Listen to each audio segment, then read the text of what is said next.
حضرت محمد صلی اللہ علیہ وسلم نے فرمایا، مجھے بچوں کی 5 عادتیں بہت پسند ہیں۔ نمبر 1، وہ رو کر مانگتے ہیں اور اپنی بات منوا لیتے ہیں۔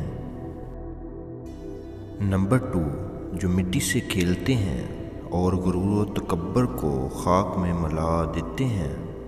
نمبر 3، جو مل جائے کھا لیتے ہیں، زیادہ جمع یا ذخیرہ کرنے کی ہوش نہیں رکھتے۔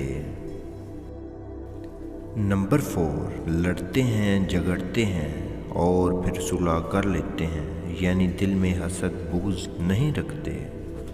نمبر 5، مٹی کے گھر بناتے ہیں، کھیل کر گرا دیتے ہیں، یعنی مٹاتے ہیں کہ دنیا باقی رہنے والی نہیں بلکہ ختم ہو جانے والی ہے۔ تمہارے دنوں میں سب سے زیادہ فضیلت والا دن جمعہ کا دن ہے، بس تم اس دن مجھ پر کثرت سے درود بھیجا کرو، اس لیے کہ تمہارا درود مجھ پر پیش کیا جاتا ہے۔ لوگوں، دین سکھاؤ اور خوشخبریاں سناؤ اور دشواریاں پیدا نہ کرو، اور جب تم میں سے کسی کو غصہ آ جائے تو اسے چاہیے کہ خاموشی اختیار کرے۔